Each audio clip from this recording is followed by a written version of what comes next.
காங்கிரஸ்ல நீங்க இவ்வளோ நிறைய டேமேஜ் ஹோல்ஸ் எல்லாம் இருக்கிறத சொல்றீங்கல்ல, இப்படி இருந்தா இவங்களால பிஜேபி வீழ்த்தவே முடியாது. எந்த காலத்திலும் முடியாது. கரெக்டா ஒரு ரூட்டுக்கு வந்துட்டீங்க. அதாவது பிஜேபி வீழ்த்தவே முடியாது. எந்த காலத்திலும் வீழ்த்த முடியாது. நீங்க அதான் காங்கிரஸ் இனி ஆட்சிக்கு வரும் வரும். ஏன்னா நீங்க இப்ப ராகுலுடைய தொகுதி எது?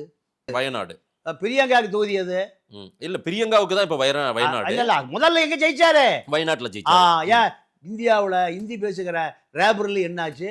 எத்தனை மாநிலம் இருக்கு, என்ன ஆச்சு? முஸ்லீம்களுடைய பின்னால் ஒளிந்து கொள்ள வேண்டிய தேவை ஏற்பட்டுச்சு. யாருக்கு? ராகுலுக்கோ. வயநாட்டுல யாரு இருக்கா? முஸ்லீம் வாக்கு தான். அப்போ அதே நிலைமை யாருக்கு? இன்னைக்கு பிரியங்காவுக்கு. இதுதான் காங்கிரசினுடைய நிலைமை. காங்கிரசினுடைய தெளிவா புரியுதா உங்களுக்கு?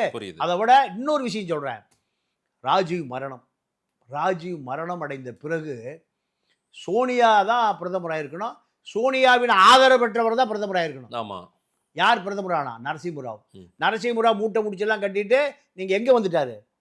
சொந்த ஊரான ஓங்கோல் வந்துட்டார். ஓங்கோல்ல நீங்க நம்ம ஐயா ராமதாஸ் ஐயா மாதிரி மரம் செடி கொடி இயற்கையை நேசிப்பதற்கு வந்துட்டார்.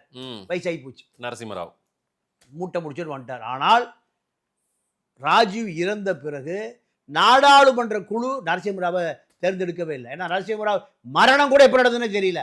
நரசிம்மராவுடைய மரணம் அடைந்த பிறகு உடல் காங்கிரஸ் மைதானத்துக்கு போல, காங்கிரஸ் கட்சி ஆபீஸுக்கு போல. அப்ப சோனியா எவ்வளவு தூரம் நரசிம்மராவ் கோபமா இருந்ததுன்னு நீங்க அதை தெரிஞ்சுக்கலாம். சரி இல்லையா?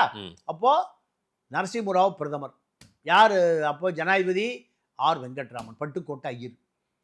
நாக்பூர்ல இருந்து இப்ப ஜனாதிபதி மாளிகை உத்தரவு போகுது, நரசிம்மராவை பிரதமராக. Nagpur to Delhi to Ongole. ஆந்திராவில் இருக்கிற நரசிம்மராவை எங்க வர சொல்லிட்டாங்க? டெல்லிக்கு வர சொல்லி ஜனாதிபதி மாளிகையில் அவருக்கு பதவி பிரமாணம் செய்து வைத்து 5 ஆண்டு காலம் அவர் தான் பிரதமர். அப்போ காங்கிரஸ் நாடாளுமன்ற குழு உறுப்பினர் தேர்ந்தெடுத்தாங்களா, இல்ல காங்கிரஸ் கட்சியினுடைய அகில இந்திய தலைவர் தேர்ந்தெடுத்தாங்களா? யார நரசிம்மராவ் தேர்ந்தெடுத்தாங்க? அந்த 5 ஆண்டு காலத்துல சோனியாவை ஒருமுறை கூட சந்திக்கவே இல்லை. ராகுல் பிரியா எல்லாம் குழந்தை விட்டீங்க, எல்லாம் யாரையுமே சந்திக்கல. அப்போ அதிகாரம் எங்க இருக்குன்னு தெரியுதா?